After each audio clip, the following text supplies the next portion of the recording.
nazolela botikanga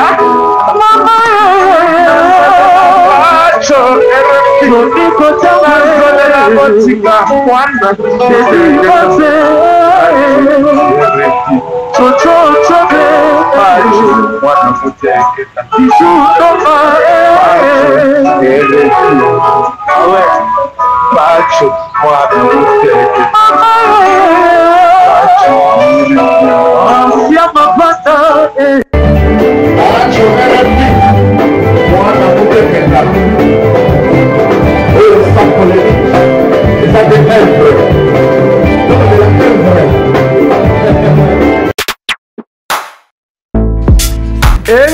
engaye bana poto bana mikili hotel ya solo ezali kaka se moko na Kinshasa Hotel Pacific Hotel.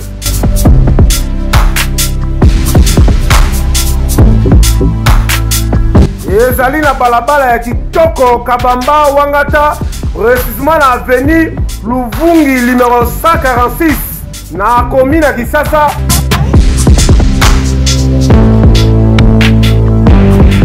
Kolala pe kolamuka ezali kitoko, malili ezali kitoko, ba chambre pe confort, ba appartement ezali propre ndeti kaka ozala mikili.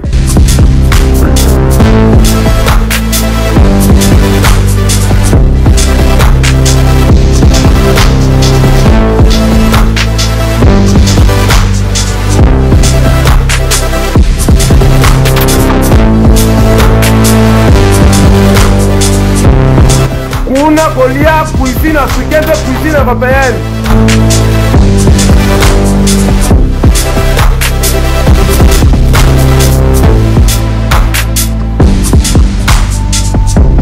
Tunanga nini wifi eza ofele, ordinateur eza ofele, voiture pe ya déplacement ezali.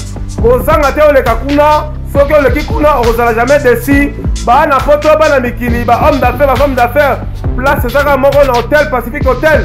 Kuna la classe est la différence. Et yo.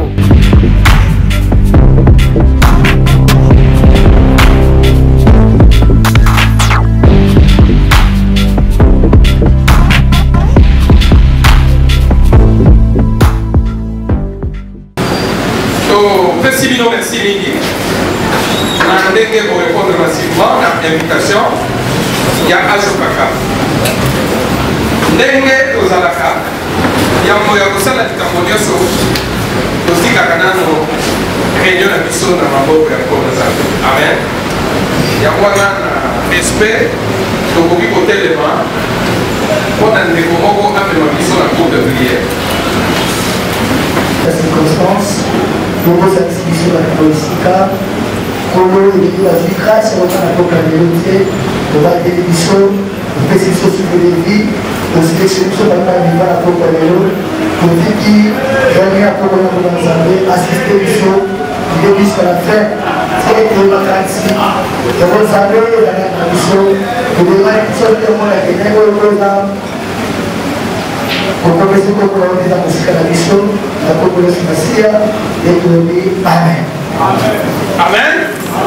Oui, aujourd'hui, d'ici à la mission.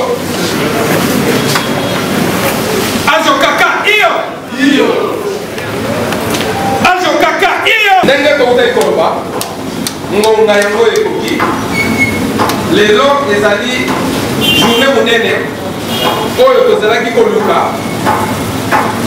ekokisami lelo bato bakotuna eza lisusu nini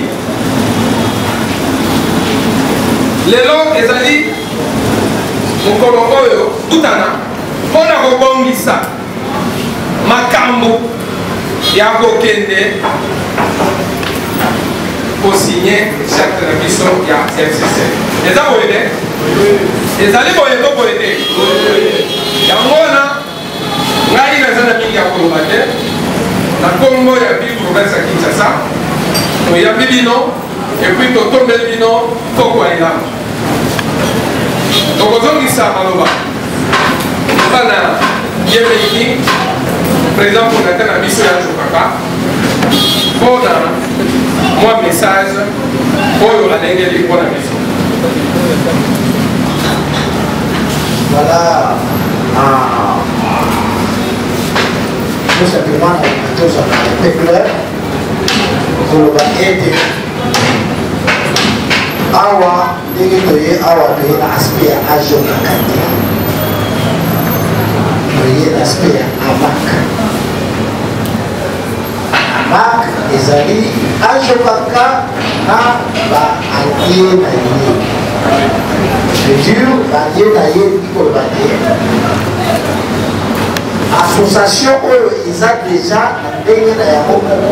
l'association locale à Jokaka. Mais la sangane parce que l'idée et où tu es pas à Jokaka pour accompagner l'association de la jeunesse, l'association où ils ont même ambition à Jokaka, n'est-ce pas? C'est pour cela, comme les animaux dans notre côté ici, biso moko nyonso nde tokosangana mpo tolakisa mwana wana kelema. Amak, ce n'est pas que Amak déjà ezalaka. Amak etikala kozala nanu te 12 ans, c'est ça? De 2007. Donc âge waka c'est que j'ai totalisé 12 ans. Peut-être à cause de la yaya, il y a une association qui est choisie à Katsala. À Jokaka, tu crées yango pourquoi? Tu crées à Jokaka pour aider d'abord, tu accompagner notre chef de l'État, Joseph Kabila Kabange, na esika oyo to komi lelo. Esika oyo to komi lelo ezanini ezake. Pour la deuxième fois dans l'histoire du Congo, Kououta 1960, où le Congolais a 5 ans d'indépendance, et c'est la première fois encore que le Congo est soit deuxième président ou est soit président Oyo, Andimi comme ça la passation. Il y a pouvoir naïe et pas il y a moto mosusu. Donc c'est que c'est quelque chose et ça makasi.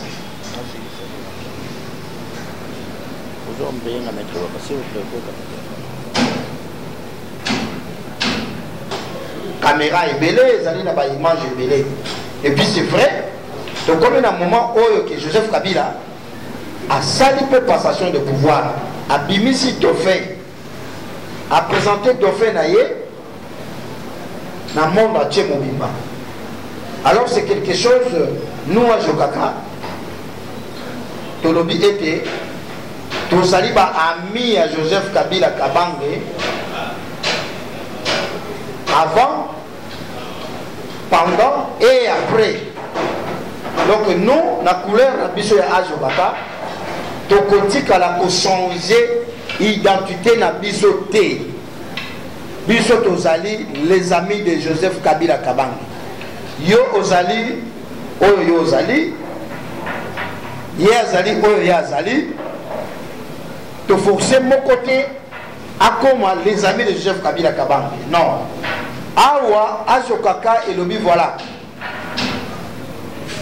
Comment vous que toujours déclaré Bisso Jeunesse que espace est zaké na bayi politique kaka ba le même acteur politique oyo to yebaki depuis to zaki bana mikie na ndenge to komi sikoyo kaka bango wana nde bazo baluka alongwe awa akomi awa alongwe awa akomi.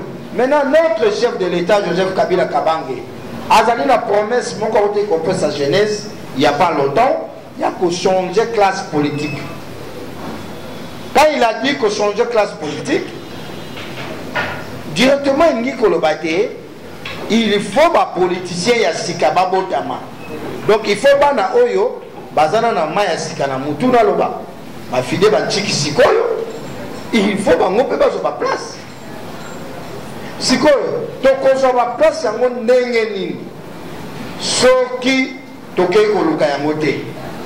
Donc ba place wana ekoluka biso te, n'est-ce pas? Oui. Ça vous été? Oui. Donc ma place wana ekoluka biso te. C'est que biso ne photo que ne koluka ma place wana.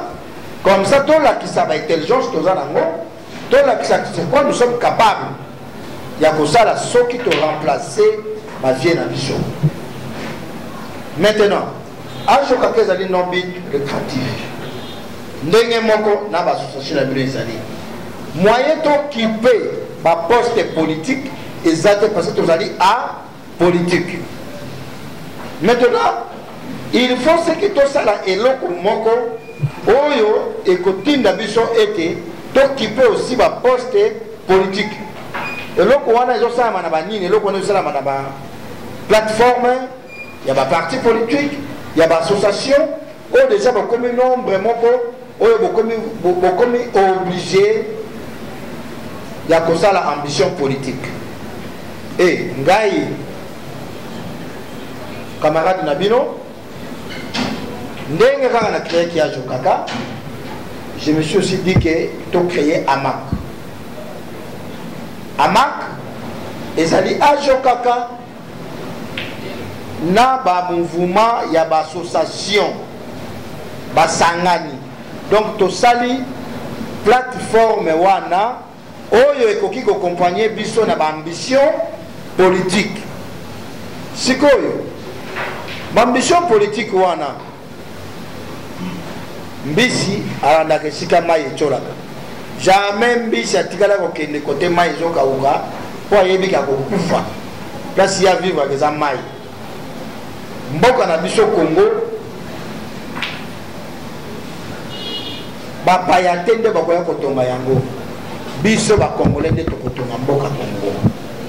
Mais po totonga mboka Congo ezosenga biso to multiplier ba mayele, ezosenga biso tozala ensemble, tozala lisika moko, toyokana, et surtout biso ba Kinois. Ba Kinois tozolekisa bangonga na biso nyonso na baekala na baloyenge, mais tout surtout comme ya wuti Kananga, ya wuti Bukavu, ya wuti Goma, ya kuna wuti Bandundu, aye awa atani bino na ba distraction ko sala wana ya zo ke kota de kota papa lobi a comme gouverneur, lobi a comme ministre. Allez, nous sommes le premier à Kolobagno tala mbokatio ya zo diriger biso. Mais oui, alors diriger biso parce que biso moko toza na kati ya distraction, toza na kati ya loyenge, toza ko signer yango na ba oyo bazali sika na kati ya libota po tolingi te moto moko tazala mécontent.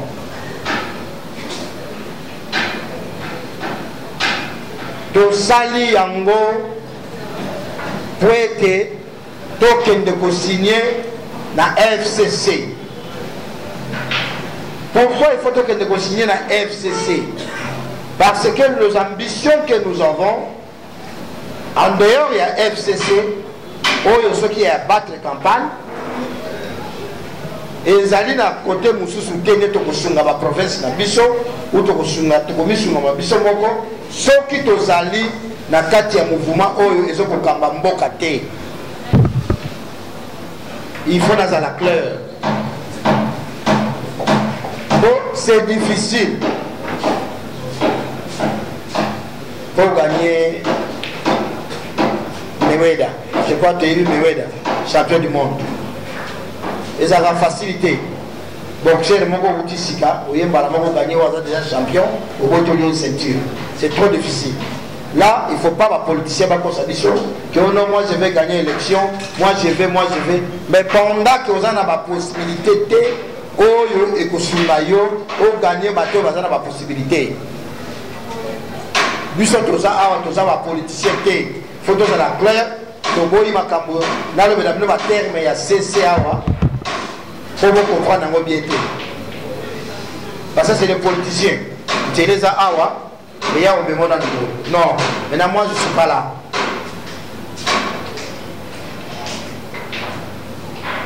Moi je suis pas là. Ngai na bino tozolinga nde tokende kokoma ba politicien. Mais na moment oyo toza ba association non but lucrative, toza nanu ba politicien te. Sur photo sur la claire. soki yo oza eloko koyebisa ngo yebisinga soki aza eloko koyebisa yo na yebisi yo mais politique elandaka moto nyonso oyo ozali congolais soki yo boyi yango ekolanda yo na makasi. Donc c'est que nous sommes censés ya koyeba politique ya mboka na biso ya koyeba makambo ezo roule sikoyo na République du Congo pendant que tozali ba congolais oyo lelo toza déjà na bana tozobokola tokoli. Et maintenant banani oyo bakosunga biso banani bakokamba biso lobby soki tomikambi te bambiso tozali na yango na kati ya AMAC ezali ete to accompagner FCC tokende na FCC tosadere na kati ya FCC avec plateforme na biso. Je sais que tous a déjà plus de 200 associations. Na 200 associations tous a na yango déjà force.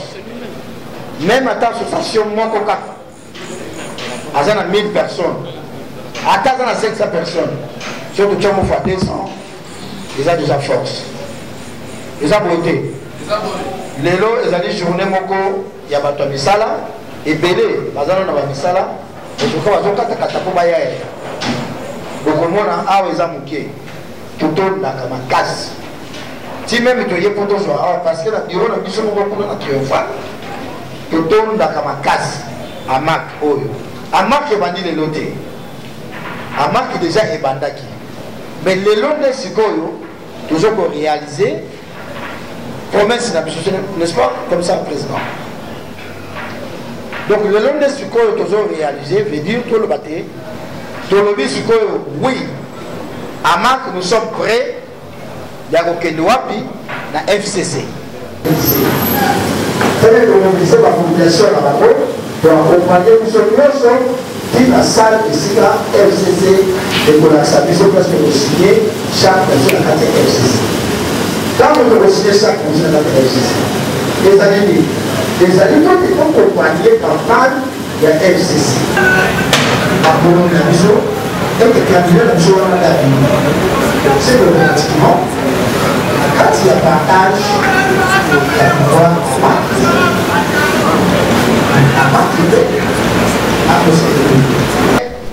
il y a l'association Oyo, Ezali, notre chef de l'État, Oyo Leloyo, a la passation de pouvoir.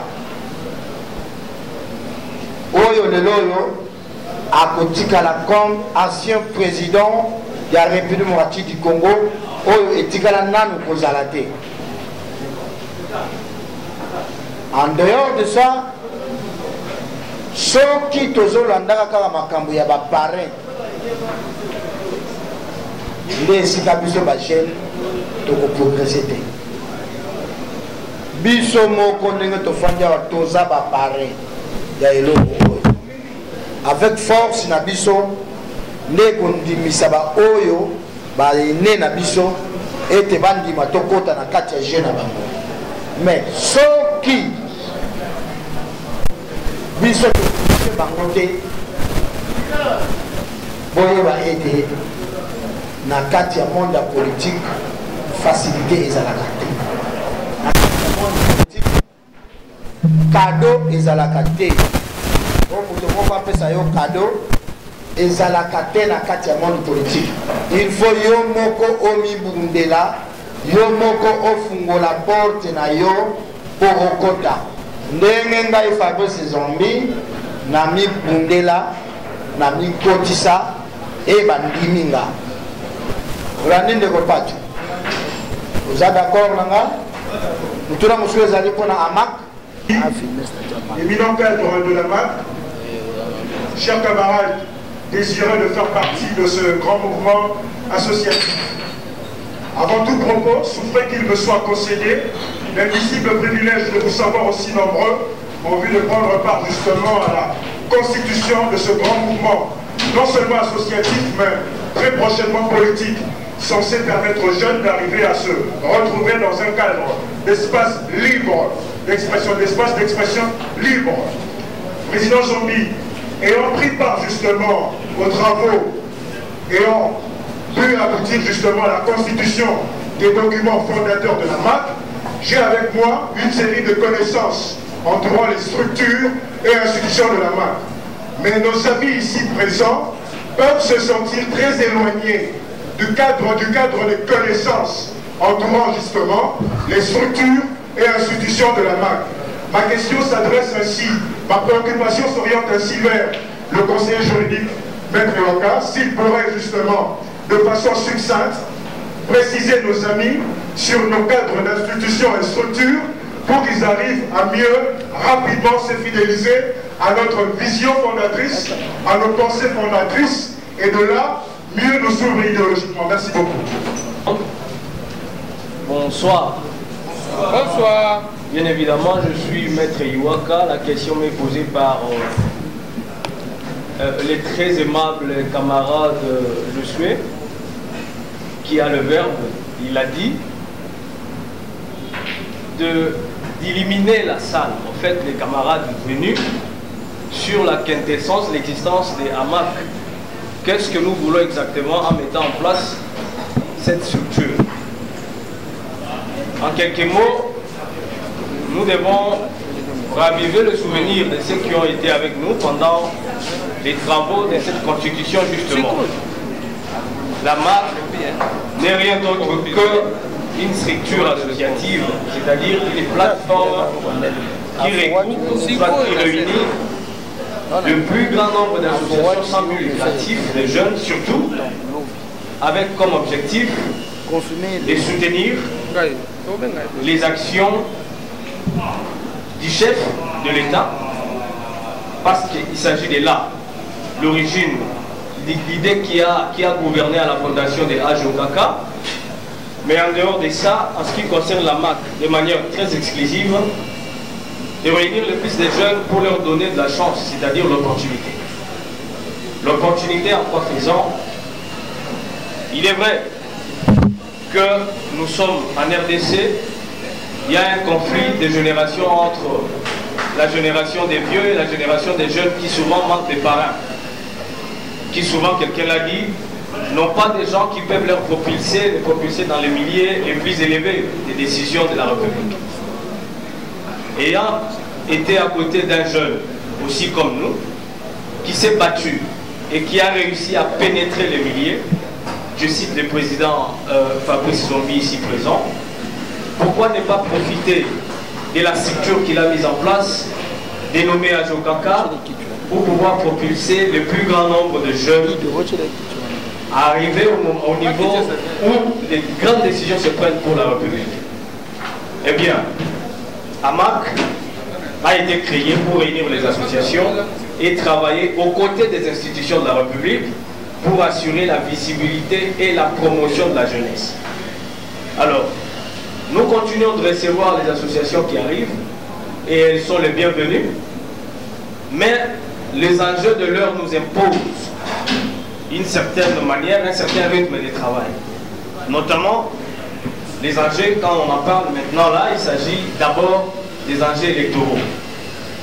Nous sommes en plein pied dans une période très électorale. Mais que faites-vous les jeunes?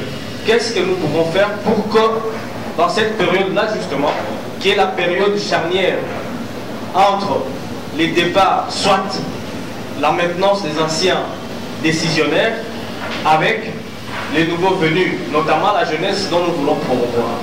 Ils sont en Afrique du Sud, ils sont en Angola, ils sont en Zimbabwe, ils sont en Namibie, ils sont dans 14 pays en Afrique. Ils ont une grande association. Ils ont une association où ils ont utilisé ma gêne. Près d'année que je n'ai jamais eu idée comme député. Donc ceux qui nous ont parlé, ils ont rabâché comme marche bien. Donc c'est qu'il faut comme un député, il faut nous avoir un débat pour voter là. Donc voter là pour le député. N'a une écoute na ligne na bimisa ba député, na bimisa ba directeur, na bimisa ba PDG, na bimisa ba ministre, na kati ya plateforme oyo sikoyo ezosenga nga na multiplier encore la force la stratégie mpona réussir ambition na nga. Ambition na nga ezali binonde bilenge. Soki tokoti na makambo ya partage ya FCC peut-être ndenge bolobi nakozala clair. Avenir ya AMAC après élection là ekokoma sikoyo kodépendre na plateforme wana FCC. Pourquoi na lobi bongo FCC eza ndenge tomonaka majorité présidentielle MP oyo esalamaka na 2006 sort ya baplateforme ou ya baparti politique oyo ezalaki na kati ya MP ezalaki nini sort nango ezalaki ete après élection bapartageaki baoccupation ya mboka. Cela veut dire oyo bakoma bagouverneur oyo bakoma baministre parce que baacompagnaki pouvoir et gagner pour babenga bango majorité.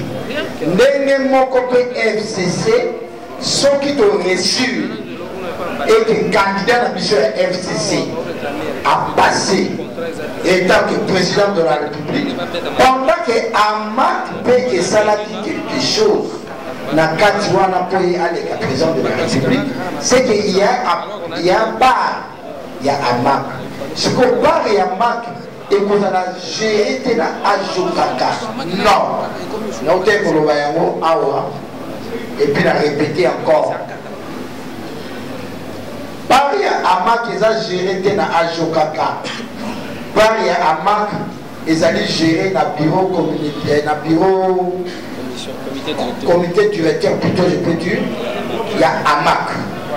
Cela veut dire AMAC il y a mon attendé administration et ajokaka.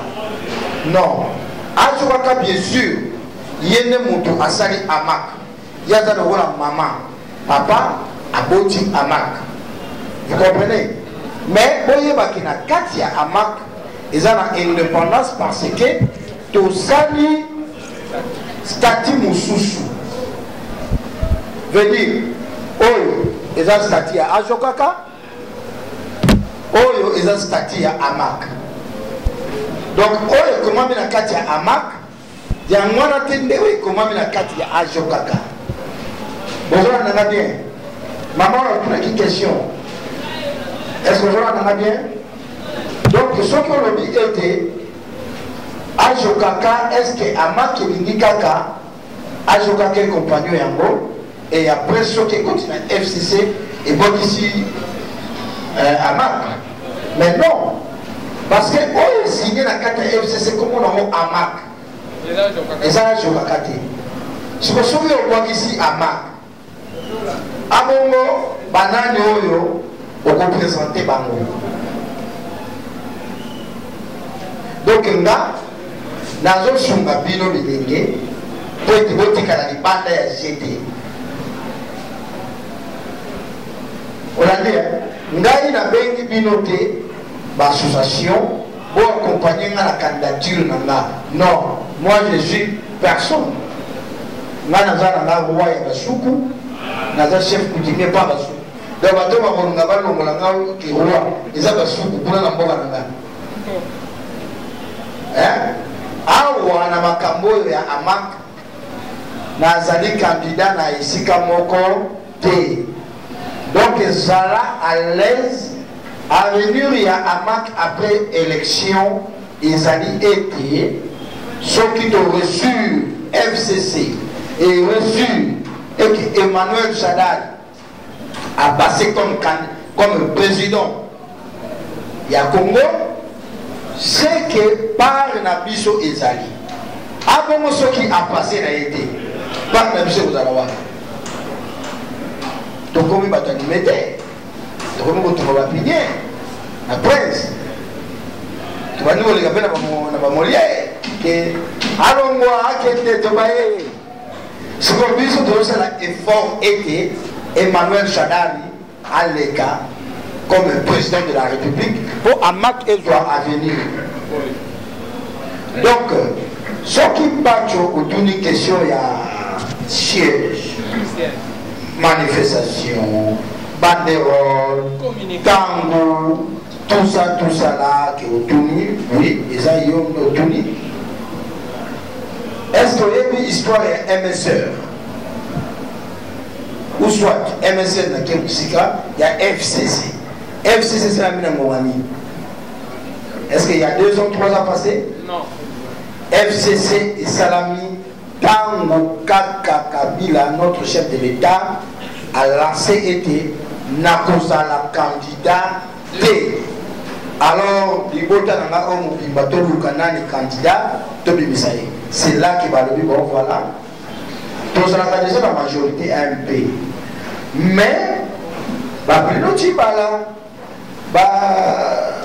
Basile et les autres, Bango Baouti na opposition, Bayende, Kozala Awa. C'est qu'il faut tout ça, il faut que Bissonioso, donc on s'est retrouvé dans Katiwana, pour être monté dans la Koïma Imezate. Moi, je suis obligé de dire que aux gens de Soussuna, IDPST, au commis la majorité exacte parce qu'il y a des démocraties. C'est ça que tu as fait, sur la Sanani, le méthode créé, le comment FCC. Oh, nous sommes pour te la cause, Macron. Tant qu'on va saluer FCC rapidement, directement, on va dire le document, même jusque là, bureau des analyses. On travailler de façon qui va organiser en gros ce qui est gagné, n'est MP Salamaka, ce qui est gagné, va être chef officiel Awa. Binonde l'association ou la partie au Bokotikuna, vous avez déjà organisé dans l'Engue na Bino. On l'a dit.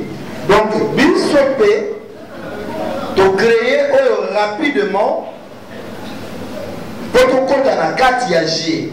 Des bisous à Tuno de l'Oba. Tu vois, tu tires la bande ya G.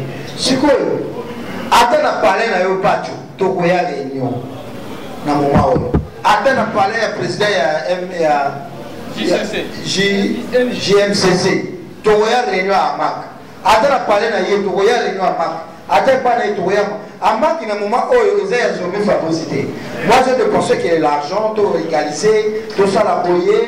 Parce que dans un moment où on a ici, tout ça, mais moi, je vois que biso noso awa nde to kokotise pour na AMAC. Pour ngana lo bateke ngande mutu na bimisaka ndenge ba pesi biso 500,000 na fona zo 450,000. Bino botika na 50,000. Non. C'est que biso noso nde il faut tout ça là effort. Il y a pour faire monter AMAC ensemble. N'est-ce pas? Donc, Elingi Koloba était pas que RFI, Bano Yoboti Nanda Yo. Est-ce qu'il y a un mois? Olingi Bana Banda parce qu'il y a des gens qui ont bien moqué. Pas que. Bon, on passe à Nayo. Bazawa. Nanda Bana. Baroba Kosomayan. Alors, c'est qu'il y a un Amak qui n'est pas boti, Ashobaka de Boti Amak. C'est que ma besoin marque et vous savez maintenant wapi. On doit voir Jobaga. Si quoi Jobaga né, alors on va ça marque à Jokoliti. Quel est le final? So à marque je vous confie wapi. À marque je vous confie na FCC. Pour le temps on va comment on appelle mon. Ah, mais est-ce que quand vous allez s'attendre à il y a c'est un bon côté, par on va te mettre un bon maintenant là aussi. Bon. Je crois, Moza satisfait ma réponse. Je crois qu'il y a encore 2 personnes.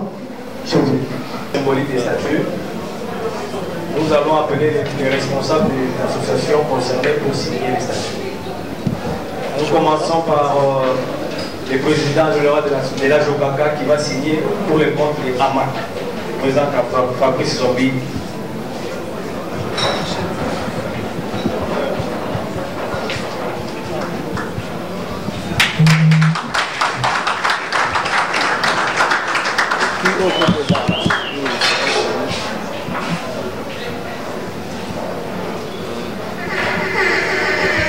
le président de l'association GMCC peut passer pour la signature.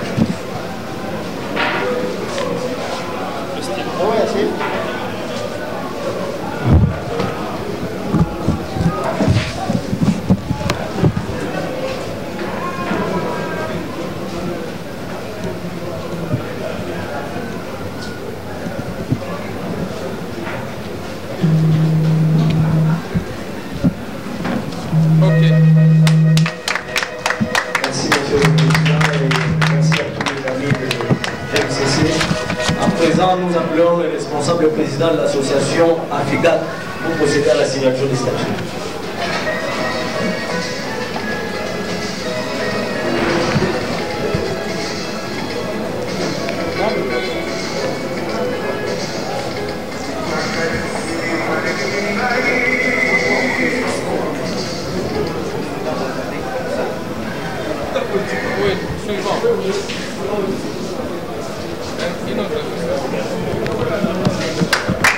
Nous appelons le secrétaire général de la JADEC pour la signature des statuts.